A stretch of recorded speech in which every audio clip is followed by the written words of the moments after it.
Welcome to Fantasy Sports Daily, powered by FantasyGuru.com. Monday through Friday at 12 p.m. Eastern Standard Time, 9 a.m. Pacific. Ray Flowers breaks it all down for you from a fantasy sports perspective.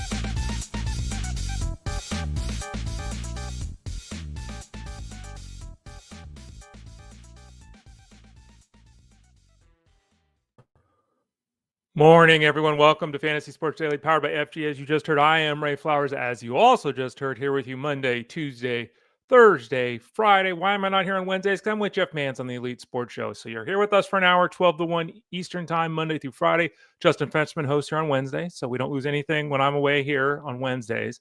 Again, I'm with Jeff on Wednesdays. This show's 12 to 1. Take an hour off. Then from 2 to 5 p.m. Eastern Standard Time on SiriusXM Fantasy Sports Radio, listen to the Elite Sports Show with Jeff Mans. I'm with him every Wednesday. You can follow me on all the social media platforms at The Ray Flowers. My article is up. My matchup breakdown piece, my game day matchup article that I do every week is available. That includes snap information, round information, trends, comparisons, team-wise, what happened in this matchup, that matchup. Usually it's about 11,000, 12,000 words. We talk about, which teams have the good matchups against quarterbacks, running backs, wide receivers, tight ends, which are bad, et cetera, et cetera. You might want to check that out. You might want to check out everything we've got over at fantasyguru.com. I didn't know if I mentioned it yesterday. I was kind of remiss. But the fact is, we've got the package available right now the rest of the way. One low price. As Jeff Mans has started to talk about, and as I have posted every day, for those of you watching on YouTube and reading this description, we do have also specials on our gift certificate. So here's what you can do right now. It's $99.99 the rest of the way for all the football. All the college football we have, all the seasonal NFL football. Let me try this again. All the college football and all the NFL that we have. The rest of the season.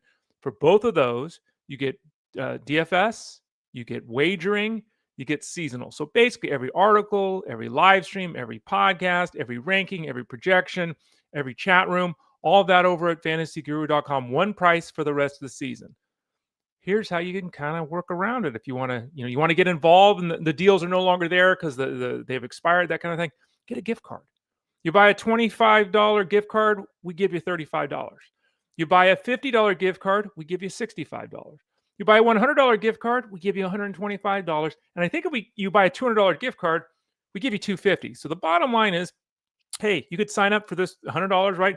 Put $100 in, we give you $125. You get $25 free bucks to spend on something. Not a bad deal. You could give the gift certificate to a friend. You could give it to yourself, right? Give the $25 gift card to a friend so they can sign up for something. Keep the $10 for yourself. We don't care. We're not going to judge you if you do that. So go to fantasyguru.com, click the subscribe tab in the top right corner. You can find all the information there.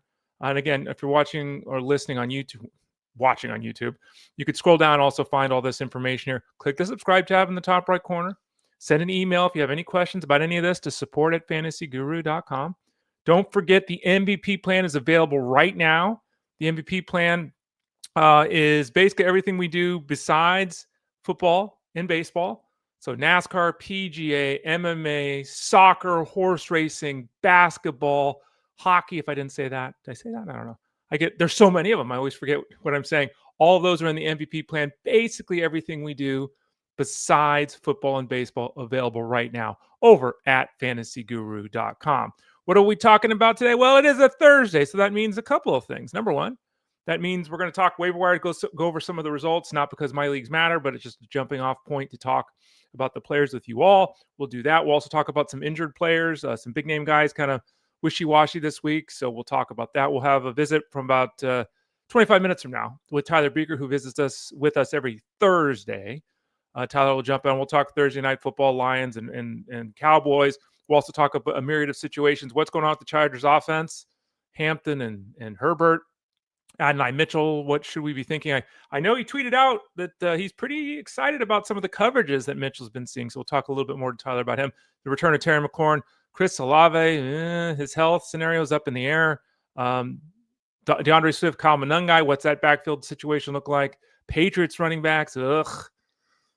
Adam Thielen, anything to see? Not that Adam Thielen going to a new team means anything, but Adam Thielen, does it matter? Oh, I just lost a cable. Adam Thielen, does the move to the Steelers mean anything? Probably not. But let's see. We'll ask him just in case to see If there is something, because the Steelers obviously need a boost in the passing attack, we shall see what they have moving forward. Okay, so on Thursdays, we normally talk about, I won't do it yet. We don't normally talk about the waiver wire. If I can learn how to click the right buttons, there we go. For those of you wondering what I'm talking about, you all know by now, right? 3 places to watch the show live or on demand. You can leave comments, ask questions in these 3 places. They are youtube.com/@ElitePlusNetwork, facebook.com/FantasyGuruHQ, Twitter X @FantasyGuruSite. Watch live, watch on demand. Did I say horse racing? Yeah, horse racing, Ethan. Slappy White, the Slappy Army. We cover horse racing at FantasyGuru.com. We've had Slappy, I think, has been on this show before. I 100% know we've had him as a guest on SiriusXM Fantasy Sports Radio. He is excellent at this. He's great. We normally just have him on when the big 3, the Triple Crown thing. But yeah, Slappy White covers horse racing. We got it over at FantasyGuru.com, and he is really good at it. You can get that coverage there if you buy the MVP plan. Remember, you get all the sports basically other than baseball and football. All of them. So, hey, I don't need it. Well, it's there. You can always check it out. So check that out, the MVP plan over at fantasyguru.com. Click the subscribe tab in the top right corner. Yeah, maybe a new offseason. Check it out. I've told this story before, back during COVID, when COVID actually hit in 2020, and the world was, there was a time for people that have forgotten, like we were afraid to leave our house, the whole thing. We were literally covering camel racing. True story. Camel racing. No, I don't think we do. I don't think Slappy does camel racing. I think he only does horse racing. But yeah, we do horse racing. Slappy White, you can find him on social media too at Slappy White. Check it out there, Ethan, and everybody else as well. All right, so let's start out by talking some of these injured guys. And before we actually talk the injured players, I'll be interested to see, and I know we've got a great group of people in the chat room every day. I always commend you all because you deserve it for the positivity in the chat room. There's also 2 other ways to listen to the show without the video. Obviously, go to go to fantasyguru.com and click the Elite Plus tab, Elite Plus, right at the top of the page. You can click on that. And you can also type in Fantasy Sports Daily to wherever you listen to podcasts. Fantasy Sports Daily, boom. You should be able to find us there. But I'd like to hear some of your comments if you could, with those of you that are in the chat rooms. Do you have IR spots in your league? Jeff Manz has said it a lot recently, and I'm in agreement with him. If your league doesn't have IR spots, you're doing it wrong. I think that's accurate. I think that we're in a day and age where we know it's difficult in any professional sport to play. One of the ways you actually win in fantasy sports, no matter what sport we're talking about anymore, is because your guys are on the field. It didn't used to be this 25 years ago when I started in this industry full time. It wasn't that way. Everyone played all the time. Now it's different. So getting those guys out on the field is important, but we know they're not out on the field. So does your league or your leagues, do they have IR spots? The majority of the leagues I am in this year do not have IR spots. It's close. It's a slight majority. I think you should have IR spots. Ethan's saying one league has 1 league has 4. I love having them. Angelo says they have 1 IR spot in his league. So I think that a good number, and again, we've seen 1 to 4 here with Angelo and Ethan. I think that the happy zone for me personally, and this is the number of IR spots that I do have in the seasonal league that has them this year, is 2. I think that's an ideal spot. Here's the thing though. And I think this is probably why the FFPC, as an example, according to Mike, doesn't have them. Why you don't have them? Because the problem we run into is that players are put on the IR that aren't on the IR.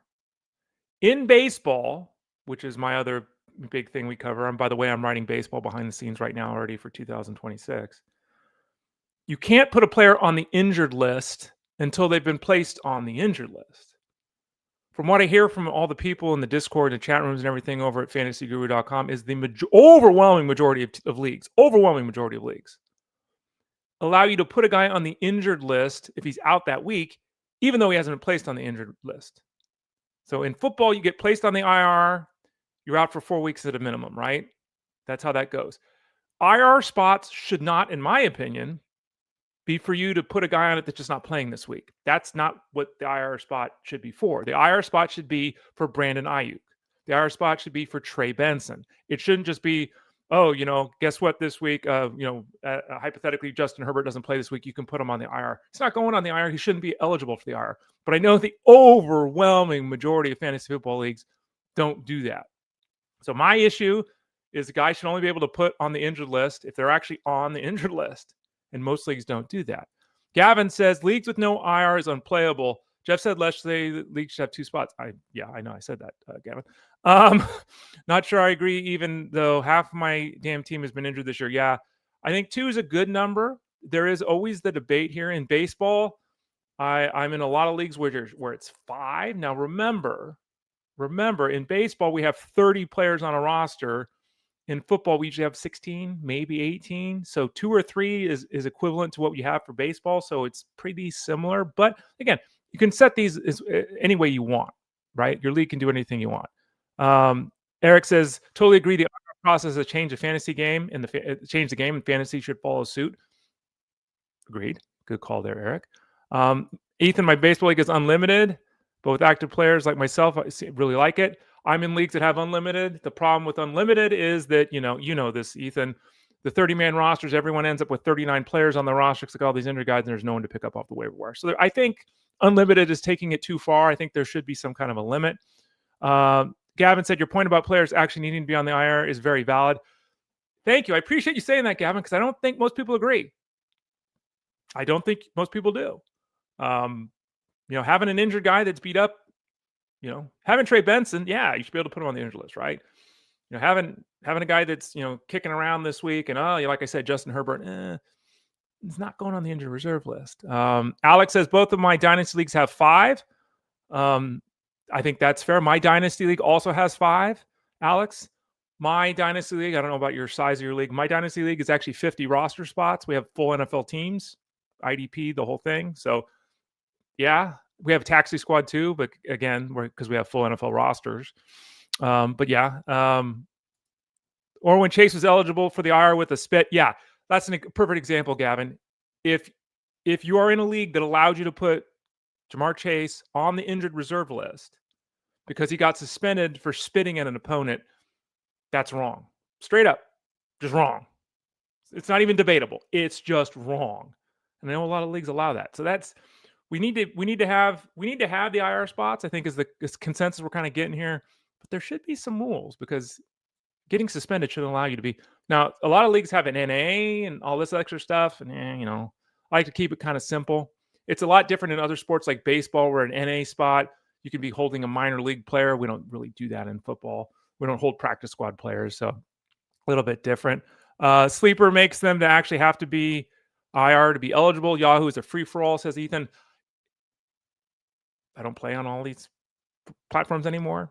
Maybe some of these reasons are being described here why I don't.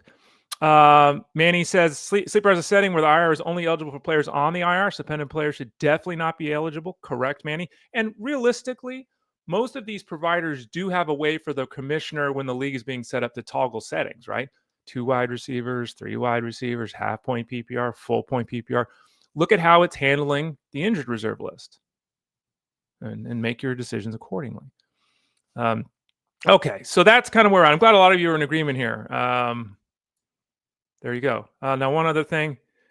Ethan says maybe they have to be on the IR for guys that never go on the IR but end up missing a ton of time. This is a massive problem in baseball, right? Where a guy gets hurt on a Monday. Okay, let's back up. The guy gets hurt on a Friday. Doesn't play Friday, doesn't play Saturday, doesn't play Sunday. Comes to Monday, and it's like, we got to set our lineup for the week. And they're saying, well, he should be out there on Tuesday. Then he doesn't play Tuesday. Then he doesn't play Wednesday. Then they put him on the injured list. Doesn't matter at that point. The waiver wire is already run. You can't make a change in your lineup if you're only setting your lineup once in a week. So this is a big problem, yes, but it's the nature of the game, unfortunately. Again, I've stated my case. I think a lot of you agree. We should have IR spots, but they should only be for players that are actually on the IR. At least that's my call. Let's talk about some of the injured players this week before we visit in about 15, 20 minutes with Tyler Beaker. Kyren Williams. Just to be clear, Kyren Williams got an ankle issue. It doesn't mean much. Okay, he was limited at practice. He's going to play this week. Everything should be fine. There is a report that the offensive coordinator said they're trying to keep Kyren Williams fresh for the playoffs. Makes all the sense in the world.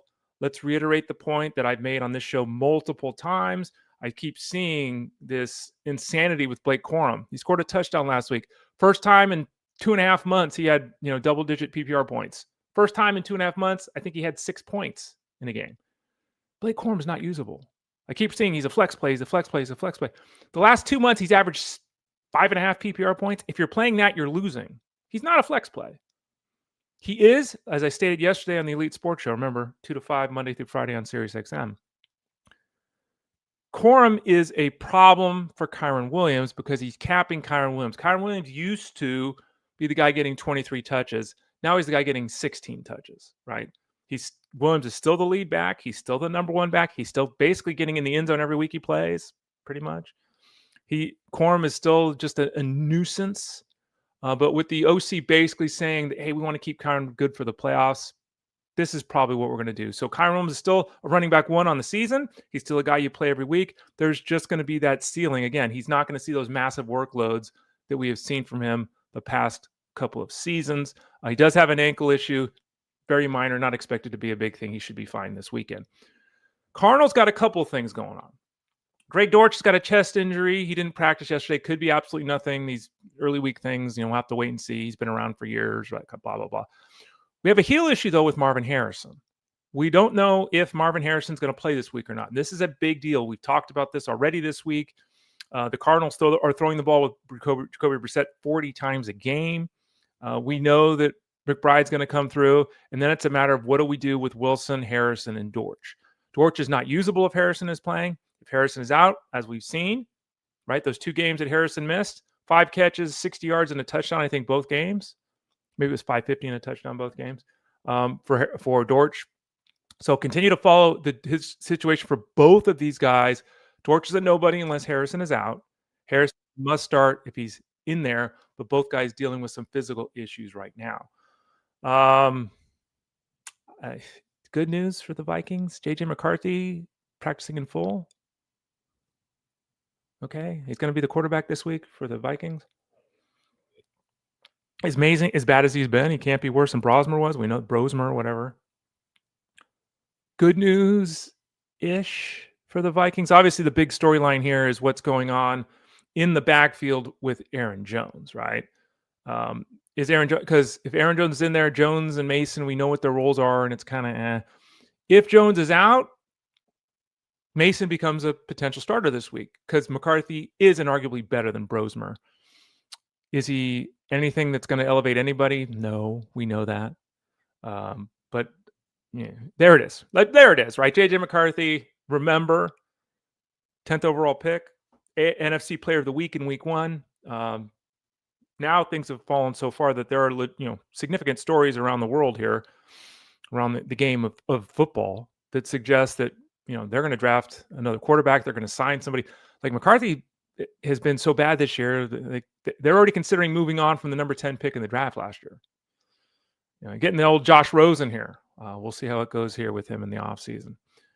Woody Marks has got a foot issue. We talked about this on Monday. He missed practice, and people got a little nervous, like, oh no, maybe this is something.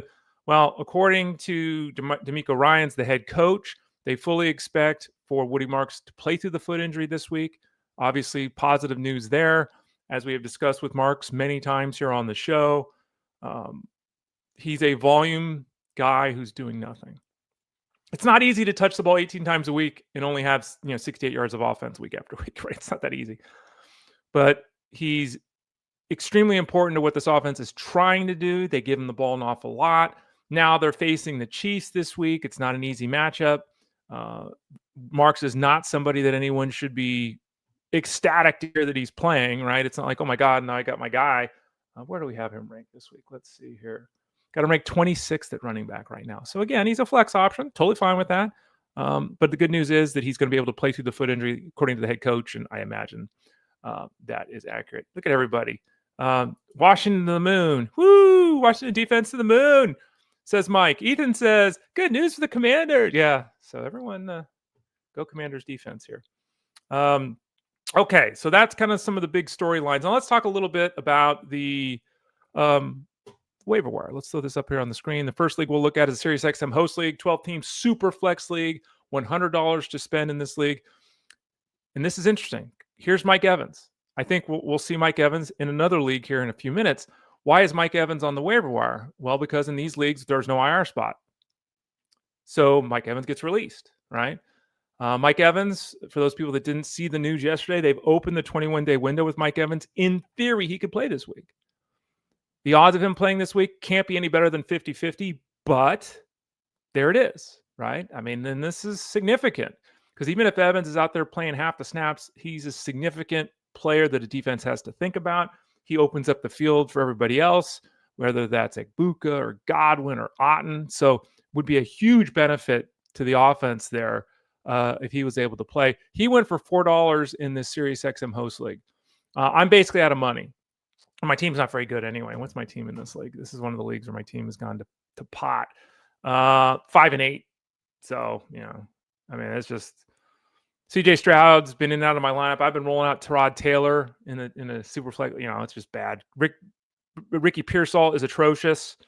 Khalil Shakir's had one catch 2 of the last 3 games. Keenan Allen's catching 4 balls for 30 yards every week now. Like it's just hasn't gone well for my team. But again, that's how things go sometimes.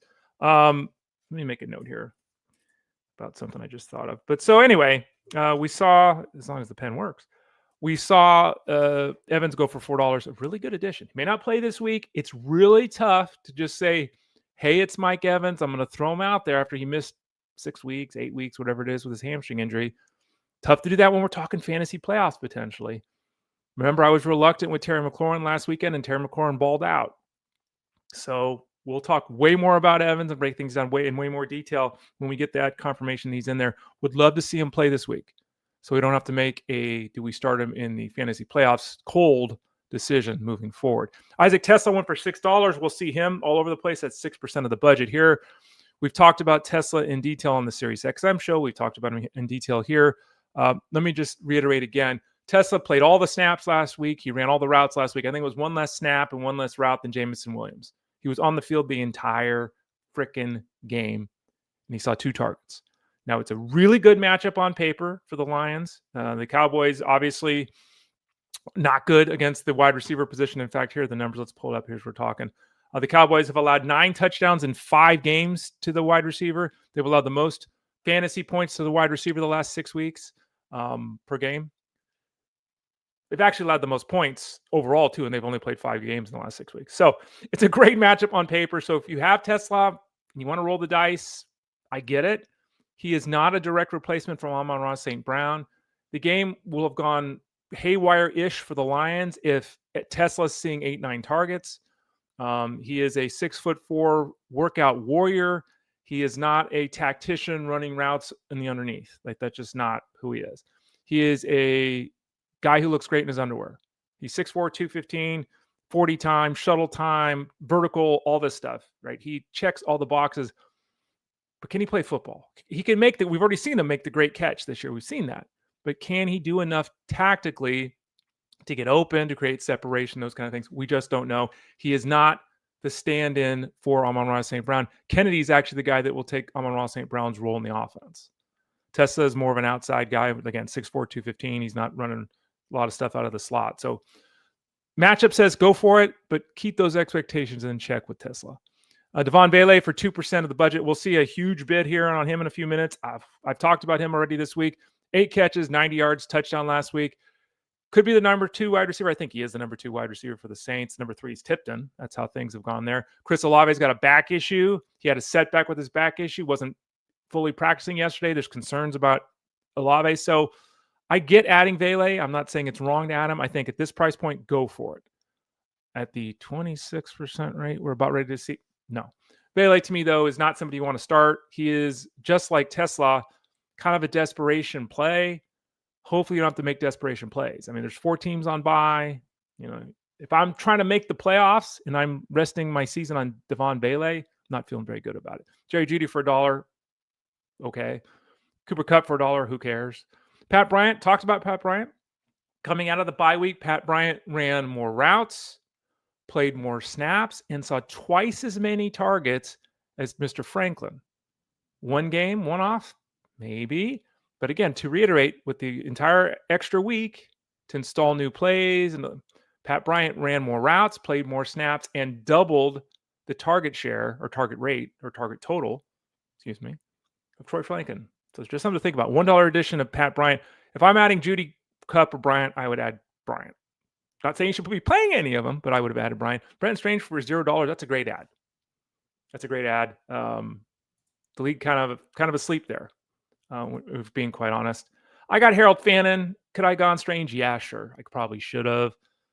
Fannin's fine, whatever. So anyway, that's that league. Next up, here is the Listener League. Some of you might be listening and watching here on the show. Devaughn Vele went for 10% of the budget here. Getting a little aggressive, but again, in this 12-team league, we start, a ton of players. We have multiple flex spots. We start 3 wide receivers. We have 3 flex spots. Much more understandable in this format to go that rate. TeSlaa for $81. If you're going to go one of these 2 guys for basically this price, I would play TeSlaa this week. I think that's fair. But for the rest of the season, if you're trying to get something out of one of these guys, I think Vele's the better addition. Olave's beat up. Their offense is nowhere near as productive or powerful as the Lions, of course. But we're not expecting Amon-Ra St. Brown to be out of the lineup long-term with his ankle issue. And when he's back, he's getting 8 to 10 touches every week, right? I mean, that's what's going to happen, right? So there's not a lot of meat on the old bone, as they say, to go around. Pat Bryant went for 9% of the budget here. Fine to do that again in this. We have this league, 3 wide receivers, 3 flex spots, pretty deep league. Tom Kennedy for 3% of the budget. That's intriguing. Again, would I be playing Kennedy this week? No. Xavier Scott for $28. That was me. I dropped Rashid Shaheed. Who cares? Rashid Shaheed, not even in this, again, in a very deep league, not even usable. Scott would only be a desperation flex option if Jones is out, because Scott will almost certainly be the third down back for the Vikings, with Mason handling the early down work and the goal line work. So, 3% of my budget. Stupid addition, but Rashid Shaheed was wasting away on my bench, not doing anything anyway. Keaton Mitchell for 11. Interesting. Rashad Ali. Why am I drawing a blank on his name? Let me pull this up real quick. Rasheen Ali. Thank you. Rasheen Ali. I don't think Keaton Mitchell's the number 2 guy right now. Now, if Henry goes down with Hill already hurt, Ali and Mitchell are going to both be utilized. So there's not an ant. No one's taken the ball 18 times if Henry goes down. But right now, the number 2 back on this team is Ali. So if you're actually looking to make an addition to play the guy, Rasheen Ali is ahead of Mitchell. I know Mitchell scored the other day.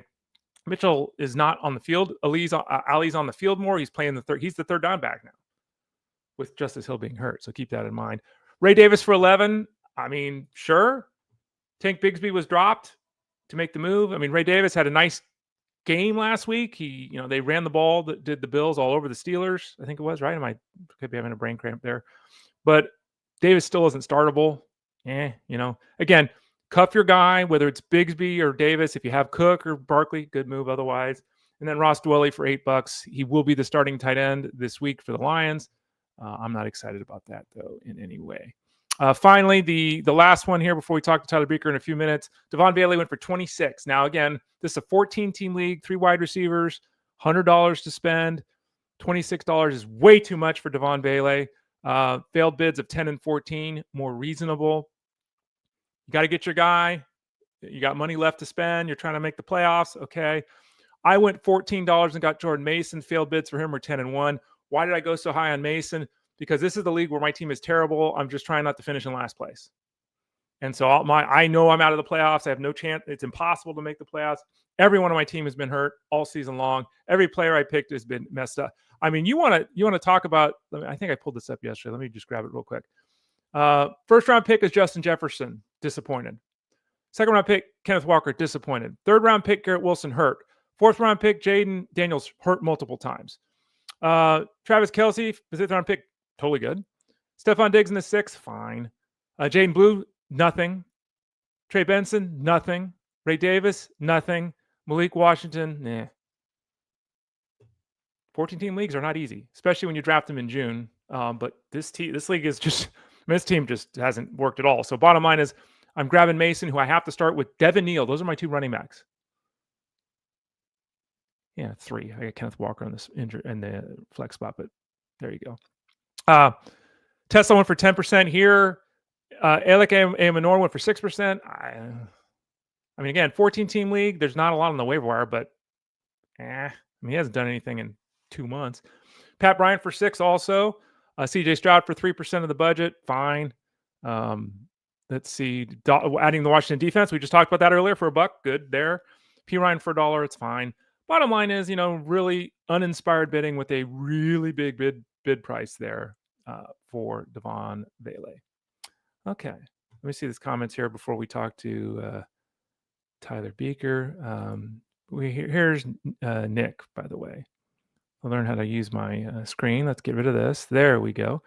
We had a rule that players that are out are not eligible for the IR, and 80% of the league complained about it. Yeah, we'll bring in Tyler Beaker and ask him about this in a second. There is the problem with the player being out thing is that a lot of players, and I don't know how your league handles this, Nick, but a lot of players aren't deemed out until 90 minutes before kickoff. You can't on Friday when the guy says, well, he's doubtful. Doubtful technically means a guy could still play. Now they don't. It's like a 2% chance he's going to play if they're listed as doubtful. But doubtful is not out. So if the team hasn't officially ruled a player out, and most of these guys aren't officially ruled out until a Sunday, how does your league handle that? That's the opening there that makes it difficult to determine how to handle. That's why, to me, the IR should just be guys that are on the IR. There's no ambiguity there. There's no when did it happen, when didn't it happen. What source are you using? NFL.com? Are you using the provider that, are you using, my fantasy league? Like, who are you using to make this determination? A beat writer saying it doesn't make it official, right? The team has to say it. The team may not say it again until 90 minutes before kickoff. So I think the IR spot should only be for players that are actually on the injured list. Though I know a lot of leagues, Nick, do what you're talking about here. It is a Thursday. We talk to Tyler Beaker every Thursday. We talk Thursday night football. We kind of go around the league and talk some of the hot topics. Let's bring him into the show. Tyler Beaker of fantasyguru.com. How you doing, Tyler? Good, Ray. What's going on over here? We're going, man. We're having a good time. We're having a discussion here. Getting ready for the holiday season, as you can see there on the screen. Before we dive into some of the topics we were going to discuss, I want to ask you, we had a talk here at the start about that injured reserve list. I said every league should have 2 spots, something like that. For me, I think in this era, it's really difficult not to have those spots.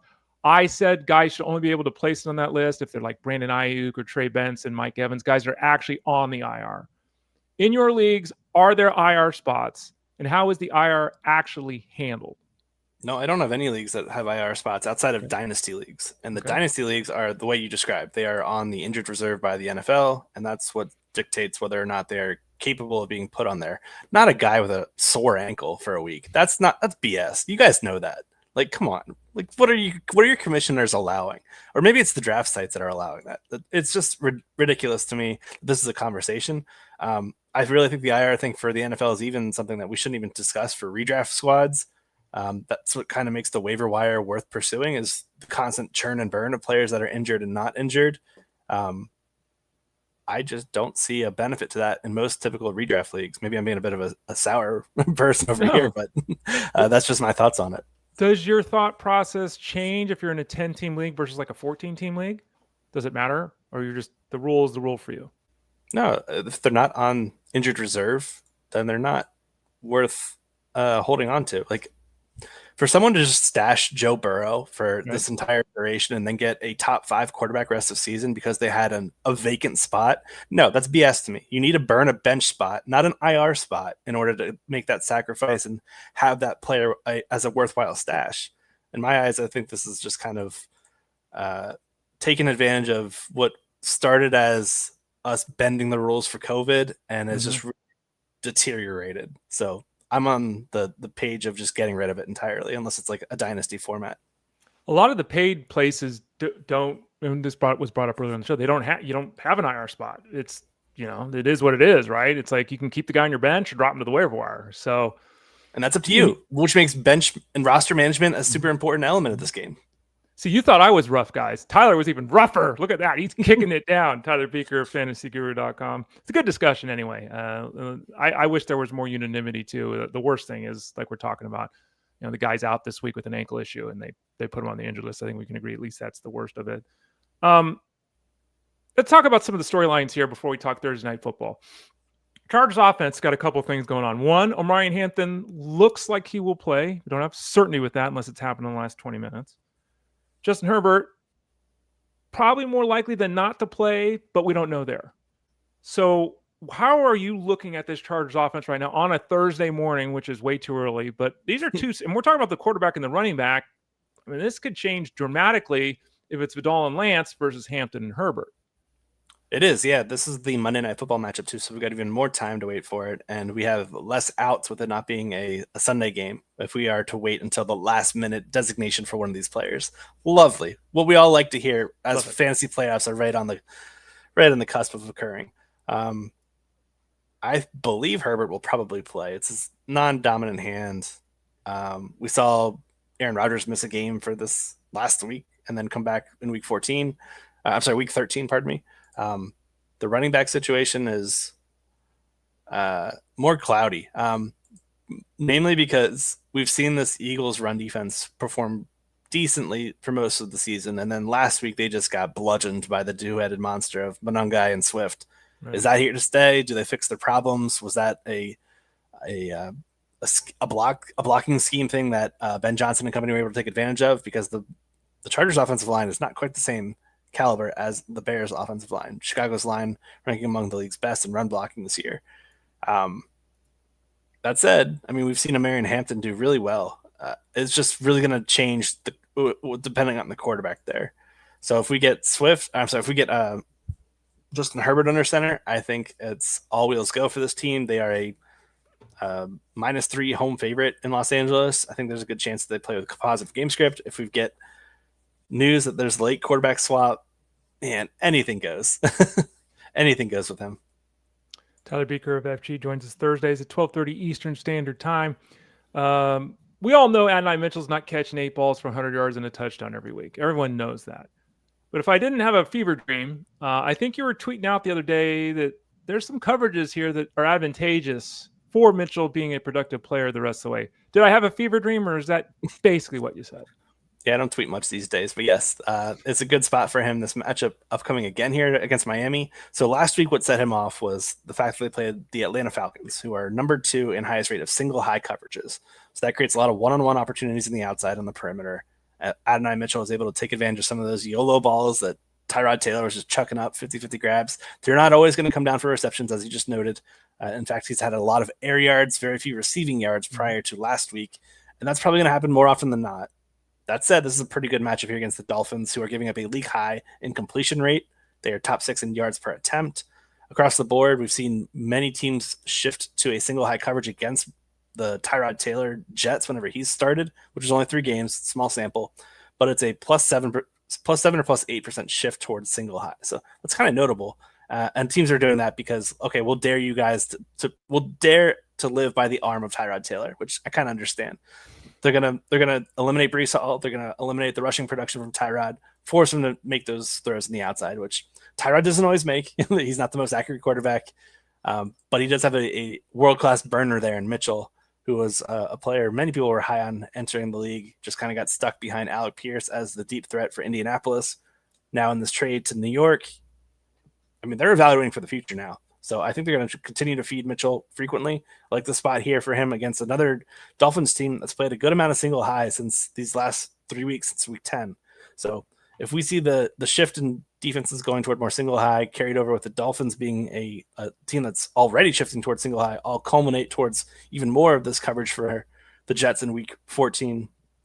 I think Mitchell's a great play here for a borderline wide receiver 3/wide receiver 4. Great DFS option across the board. Just thumbs up for him. Tyler, Terry McLaurin has had a rough season. To be kind, it's been a rough season, right? And I don't know exactly where you were at, but I was very reluctant to, give the thumbs up last week to Terry McLaurin, because it's like, look, I don't even know if he can play a 4-quarter game. I got to see something here. And we know that the Commanders aren't going to throw the ball 50 times again, okay? And he's not going to get 14 targets again, I would think. But his numbers were great. He was out there. He was playing. He was performing. It was happening.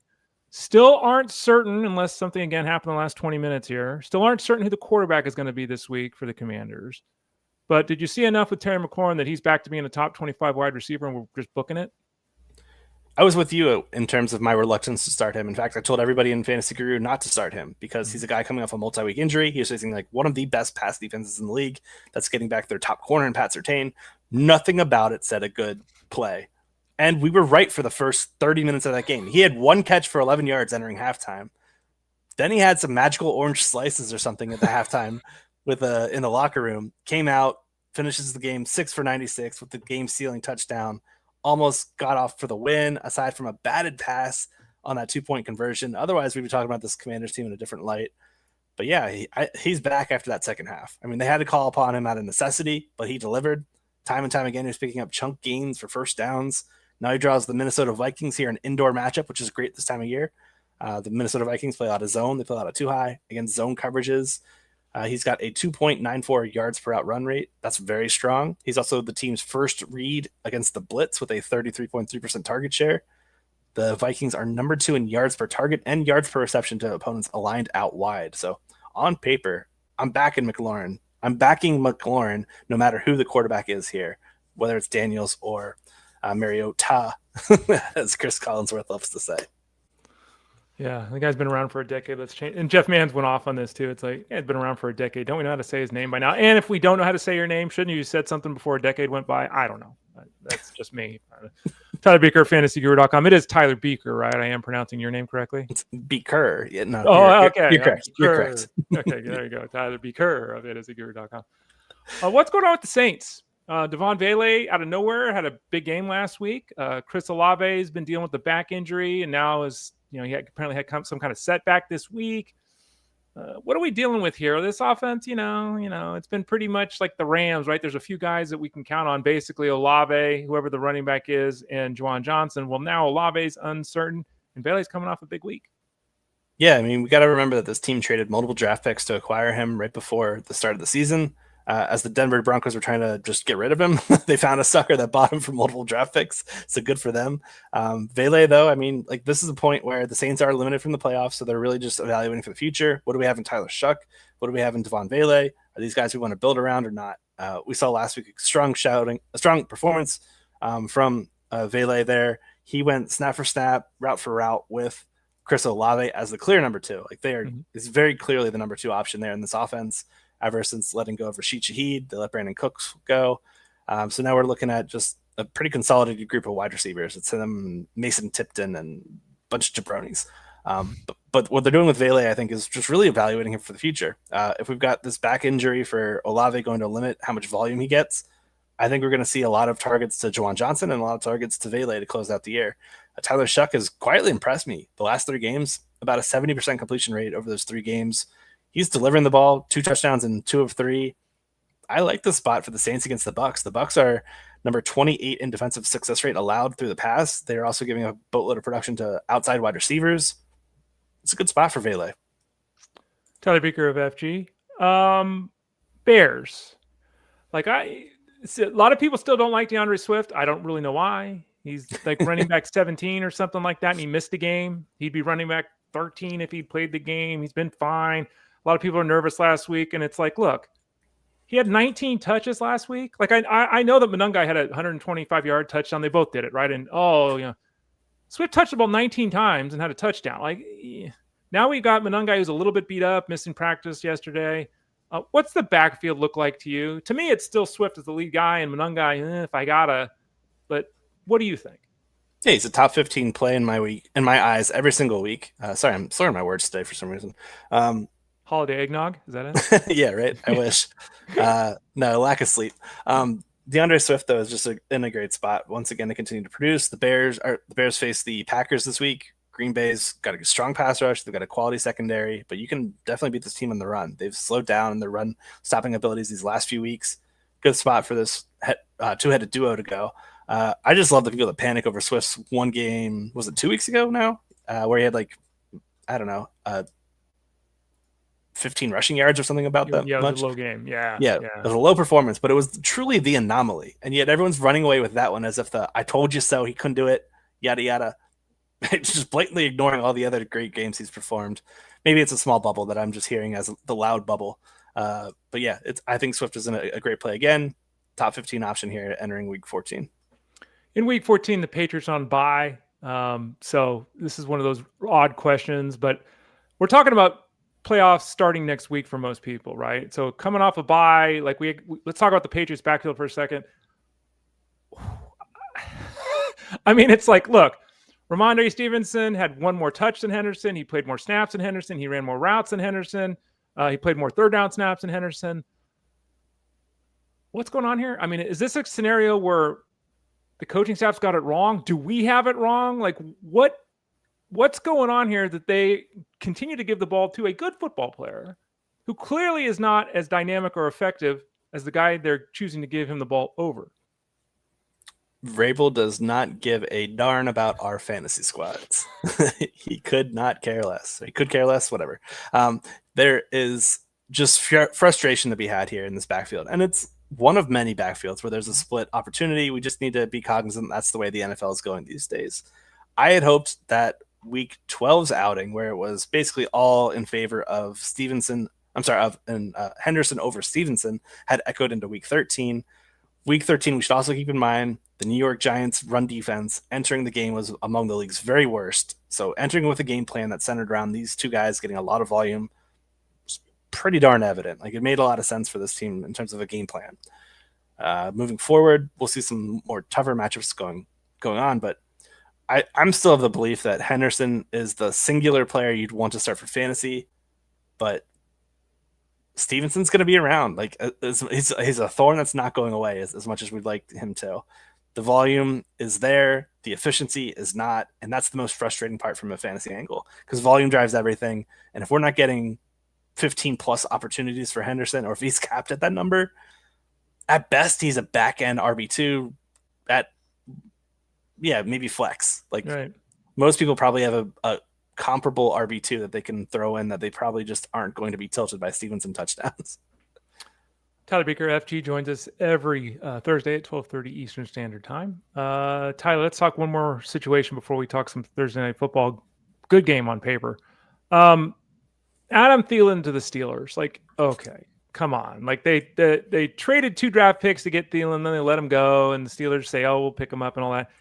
In theory, he's washed, as the kids say, right? But you look at this Patriots team, and it's DK Metcalf, Calvin Austin, Roman Wilson, Ben Skoranek, Scotty Miller, and 43 tight ends. Like, is there a chance that the veteran Thielen, working with Aaron Rodgers, who apparently hates everyone on his team because he's always complaining to everyone he throws the football to, is there a chance that we get an Alan Lazard scenario here with Adam Thielen, and all of a sudden he's catching 5 balls for 60 yards every week in the fantasy playoffs? I don't believe so. Okay. We haven't seen any of these wide receiver 2s, 3s, 4s, anybody really step forward with any type of consistency. And we need to see that consistency in order for us to be willing to put him into a starting lineup with our fantasy championships on the line.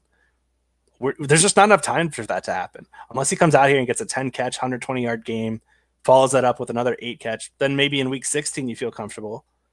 But if he just does it in 1 week, are you going to chase that? Or are you going to say maybe it was matchup driven against the Ravens where they had nowhere else to go with the ball?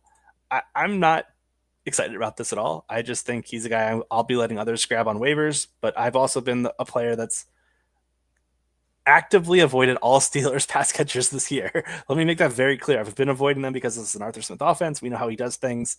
I just feel like the ceiling's generally going to be capped, and we're looking at floor plays. Again, fantasy championships on the line. I'm not looking for floor plays. I want the Adonai Mitchells. I don't care if he goes for 3 catches for 30. He's got the 5 for 190 possibility to just take multiple 50-yard gains to the house. That's what I'm targeting here as we get to the end of the weeks of the NFL regular season. I really just don't want these type of floor plays, and I feel like Thielen is that. Mike's mentioning this, bye weeks this late in the season. What are your thoughts on that? And again, I know that there are many formats where the playoffs have already started. To me, and I said this yesterday on the Elite Sports Show, you cannot have fantasy playoffs going with bye weeks. Like, I understand what leagues are doing and what they're trying to do. To me, I just think that's terrible. What say you? I don't understand the way this is entirely set up by the NFL. We start them week 5. Like, what are we doing here? Why are 4 weeks into a season? People need breaks. Right. Come on, you guys are professional athletes. And then the other guys are getting the raw end of the deal, waiting until week 14, where they've labored through months and months of battle and attrition and injuries. And the whole bye week thing should be revamped. That's my thoughts. It should probably end by week 12. So we've got that week 13, Thanksgiving Day slip, everything beyond that, everyone's playing. I'm not in charge of the NFL, though. Why not just have 4 weeks where 8 teams are off each time? something like that, right? Like weeks 8 to 11 or 9 to 12. Just everyone, I don't know either. I don't know, but yeah, it's a mess out there. I'm seeing Mike's comment there. I'm in the same FFPC dilemma where I've got May, I've got Christian McCaffrey, I've got Rico Dowdle, like Tedrow and McMillan. 4 of my starters are on bye this week. And Stephon Diggs and Hunter Henry. It's lovely. Yeah. Yeah. And again, you could say, well, draft differently, which is true. Okay. Correct. But you got to get to you got to get there, right? You can't pick guys because they have better bye weeks and hope your team can. It's just I can't tell in good conscience a user to pick a worse team because of the bye weeks. Like that to me is just counter to what we try to do. So it's a mess. Sorry about that, Mike. And obviously for you too, Tyler. Tyler Beaker of fantasyguru.com. Let's talk Thursday Night Football, Lions and Cowboys. The big story, obviously, on the Lions side is Amon-Ra St. Brown, almost certain to miss. I don't think they've announced it yet, but everyone's expecting him to miss. TeSlaa, Kennedy, Williams, Laporta's out, Wright's out. So now we're down to Dwelly at the tight end spot. Talk us through this receiving core of the Lions, because this certainly seems like a scenario where they're going to want to throw the football and probably have success doing it. Yeah, this Dallas defense has been one you want to attack through the air. That's been even more true ever since the Quinnen Williams addition, who's just been a legitimate run stuffer. They've been doing fantastic in terms of slowing down opposing rushing attacks these last 3 weeks since that week 10 bye that the Cowboys have had, really forcing opponents to become one-dimensional. I think we're going to see a big Jameson Williams game again. We could see a lot of Tom Kennedy underneath stuff, but keep in mind this is Tom Kennedy, a guy that's probably not a real person. Sorry, Tom, if you're watching. He is no Amon-Ra St. Brown. That's really what I'm trying to say, is that we should not be anticipating a 9-catch, 94-yard performance. I think he's more of a floor play where, again, circles back to the fantasy thing that I was just talking about, where I'm not interested in these floor plays. I have not spent any waiver fab bids at all on Kennedy.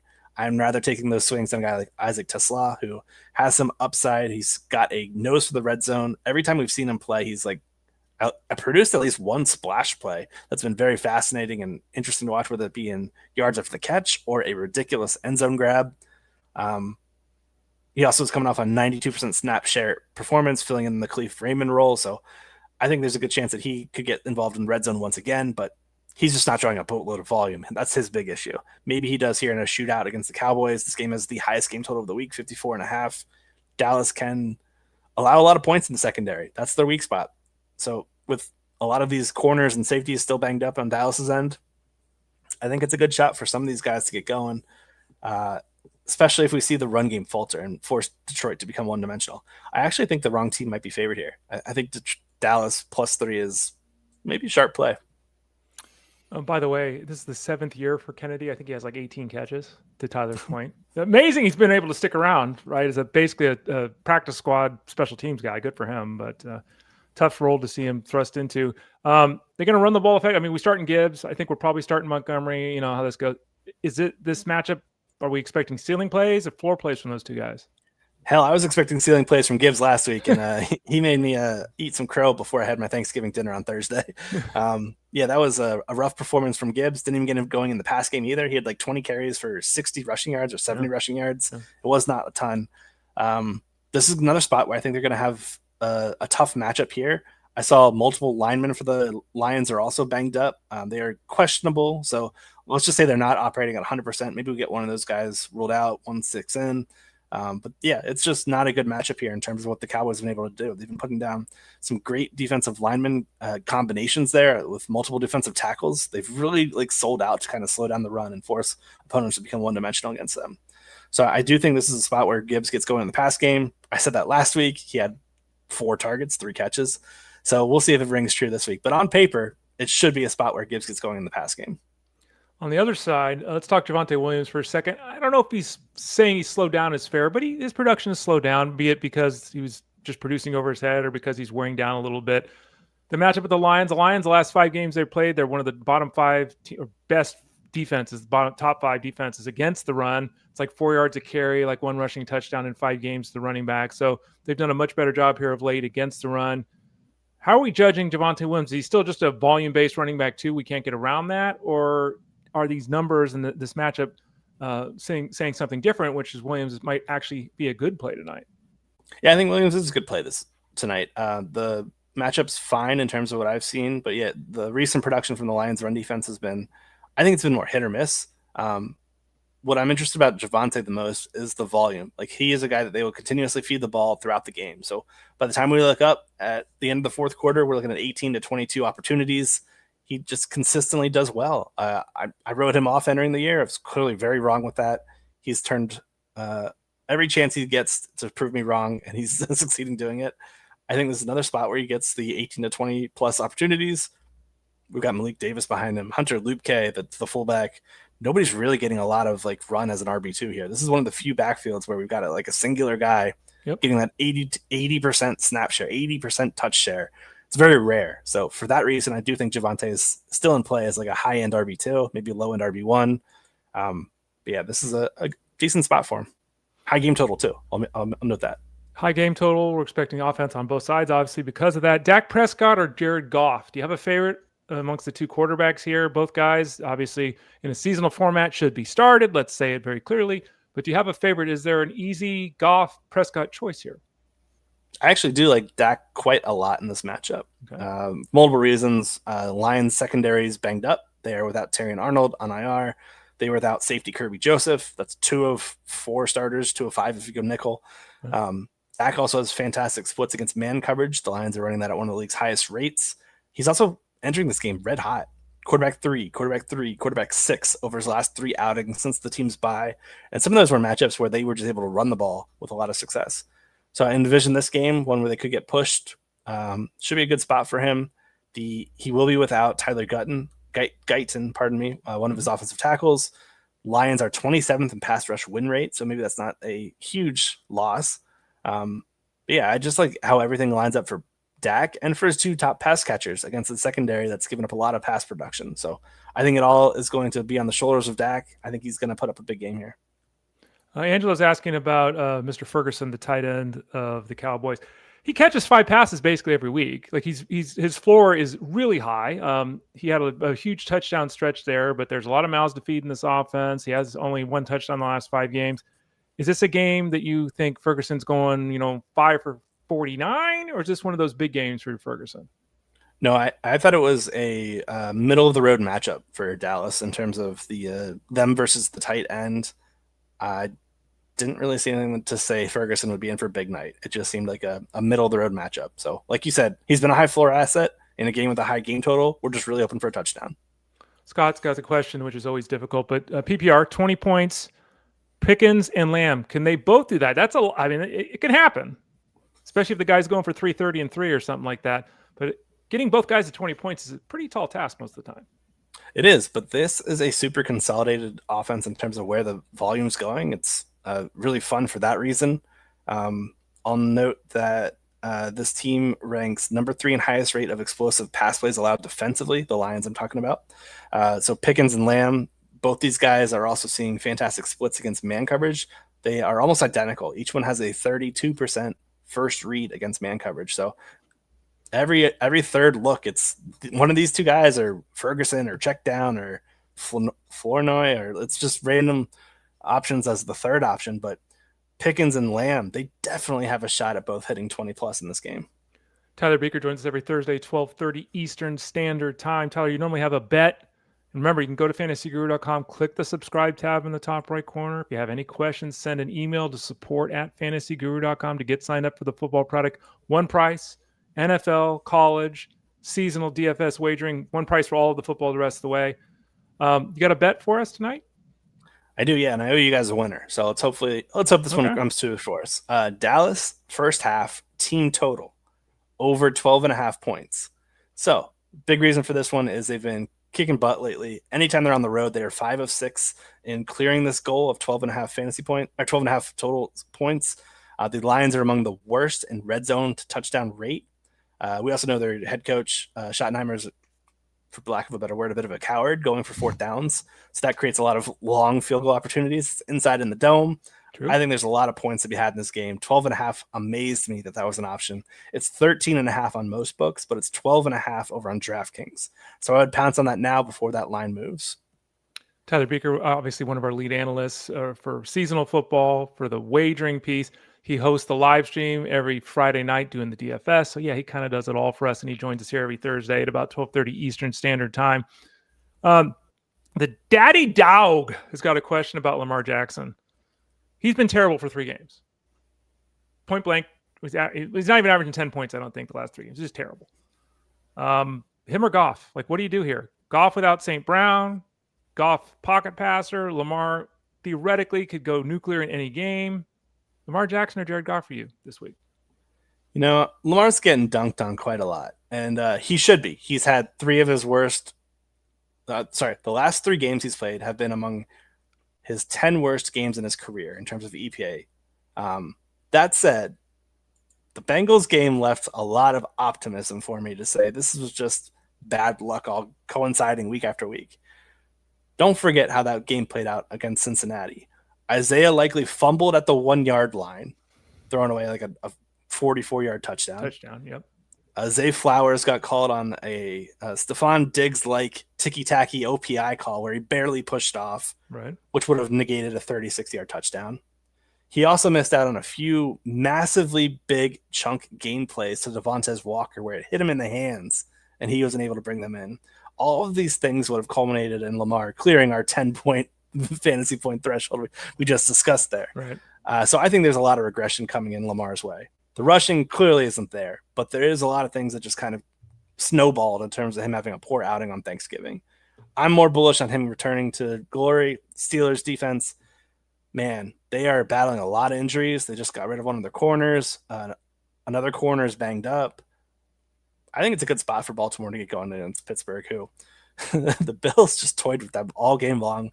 I think I saw somewhere that they ran, I think they had 44 plays on offense or something like that. 29 of them were out of the same rushing formation where they just kind of moved guys around, but it was basically the same run style, right, time and time again. I think the Ravens run all over the Steelers team here in week 14. I think Lamar also benefits from a pretty solid night there. Jared Goff to me is a fine play. I think Lamar is more of the upside play though. Terrence's got a question. Kittle's out this week because the Niners aren't playing. Darren Waller, who, if he got his feet down in the end zone last week, would have had a touchdown yet again. Colston Loveland, who, catches 4 or 5 passes for 40 yards. Which one of these 2 guys, Waller or Loveland, stands out to you? It seems like Waller is the ceiling guy, which is crazy to say because he has a hard time hitting 40 yards. Yeah. Waller's got the Jets, and let me just check who everyone plays. Loveland has the Packers. My lean would probably be Waller for touchdown chasing. Yep. But again, just be cognizant you're chasing touchdowns. Loveland, again, Loveland is awesome to watch. I think the way the Bears win this game, they're playing in Green Bay, is they go into there and try to execute the same game plan they basically did against Philadelphia, where they try to run the ball heavily. They are +6 road dogs. So how do they win that game? They limit Packers possessions. They limit the explosive plays. They get lucky with some of their guys coming back healthy on defense. The Bears specifically. But I envision the pass volume for this game to be really low and probably spread out. So Loveland kind of ceiling has been 3 to 4 receptions. We may be at 2 to 3 receptions in this game. So I'd rather just chase the touchdowns with Waller, which almost makes me want to vomit saying that out loud. This is the first time I've recommended Darren Waller. Yeah, I would go Waller here too, and I would vomit right next to you because that's terrible. The Packers, the last 6 games, no touchdowns and 20 receptions allowed to the tight end. They allowed the fewest points in football the last 6 weeks for what that's worth as well. Ethan's got a question. We talked earlier about the Bears backfield. Do you feel okay with Swift and Walker, or should I pivot to, and here's the unknown, Benson or Bam Knight, and or Vidal or Hampton, or Vidal if no Hampton?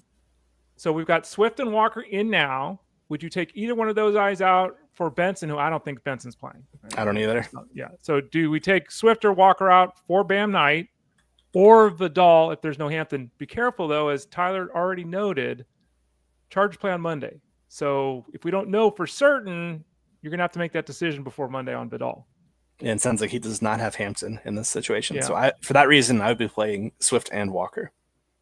Yeah. Benson, do they shut him down for the rest of the year? I've heard that rumored, right? Whispered. Maybe that happens. Yeah, I don't know. Godfrey's basically says here, by the way, missing the show live, been able to watch on demand. That's great. That's what we have that stored for. Who would have thought training for a 10-hour run would take so much time? You're the athlete. Well, I'm an athlete too. Let's put it this way. You're the runner on the show for sure, Tyler. I know you do treadmill things and that kind of stuff. A 10-hour run, I'm not doing that. What about you?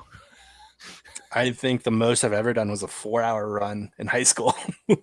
So yeah, props to you, man. That's fantastic. I'm sure you've got a lot of fantasy stuff queued up in the in the iPod or whatever you're listening to as you run around. 10 hours. I don't know. Even if you're walking for 10 hours, I could probably do 10 hours of walking. Maybe that's pretty damn impressive. It's very impressive. Very impressive. Finally, before we shut things down here, Craig L's got a question. This is a standard league. Bucky Irving, Quinshon Judkins, Ashton Genty, Rico Dowdle's on the bench. On the waiver wire is RJ Harvey, which is perplexing, but okay. So we've got Judkins, Irving, Genty, and Dowdle right now. Would you drop any of those guys, meaning Dowdle, to get RJ Harvey? I would. We've got, what's his name? J.K. Dobbins out on IR. Dowdle has been seeing his usage dialed back with Chuba Hubbard getting a bit more work. That's enough of a reason for me to swap over to Harvey. He had a pretty rough outing here this past matchup there against the Commanders. Masked it with touchdowns, but he's the guy. We've got some Jaleel McLaughlin coming in. Mm-hmm. Here's the thing, though. Do you want to play the Sean McVay games of which back do I play here? That's a true roulette wheel from week to week. Generally, I'm expecting Harvey to be the guy that gets at least 60% of the work, but right. I'm using the word generally there because McVay's been known to rug pull us quite a few times. Canales, by the way, came out and said that Dowdle technically is still their lead back, even though he and Hubbard basically due to a draw last time out. And again, remember too, there's not very many games they're going to get 40 touches out of their running backs either. But Dowdle's still technically the lead guy, even though Hubbard's coming strong here. Something to think about there for those of you that have Dowdle. He is Tyler Beaker, fantasyguru.com. Joins us every Thursday, 12:30 Eastern Standard Time. He's on with us here. Then on Fridays, he's on the DFS live stream, which he's hosting. Do you know who's joining you this week, Tyler? Yes, we'll have the one and only Jorge Pucks. Excited to talk with him. Jorge Pucks, good for him. You're often on the Tuesday live stream talking seasonal. That's already obviously passed. To see all of these shows, to read all of Tyler's breakdowns, click the subscribe tab in the top right corner. Go to fantasyguru.com. Send that email to support@fantasyguru.com. Anything outstanding you want a parting shot here to leave with the listeners? Because I know you got a bunch of good stuff dropping here in the next couple days. Yeah, plenty of content on the website. Make sure you guys are checking out fantasyguru.com. We've got a content hub basically where all of our columns for the given week where you can look at all of the stuff that I do and all of our entire staff. But I'll just say this is a good Thursday night football game to watch. Should be a lot of points here in this matchup. I think this is a good one to break off some time and watch some Thursday night football. Should be a fun one. Let's hope it actually happens. Yes. Sometimes the matchup doesn't, but this on paper does look like one of the rare. Let's all make sure we watch it on Thursday night football. Tyler, thanks as always for your visit today. Sorry to keep you long, but I know the listeners and the viewers appreciate it. We'll talk to you 7 days from now. Have a good weekend. Yep, you too. And good luck everyone this week. Take care. He's Tyler Beaker. I'm Ray Flowers. We'll be back here tomorrow, 12 o'clock Eastern Standard Time. It'll be me and Russell Clay. Don't forget to now take a little bit of a break, about 50 minutes here. Go over to SiriusXM Fantasy Sports Radio and listen to the Elite Sports Show with Jeff Manns. That's Monday through Friday from 2 to 5 p.m. Eastern Standard Time. And click the subscribe tab in the top right corner over at FG. Let's go. For Tyler, I'm Ray. This has been Fantasy Sports Daily, powered by fantasyguru.com.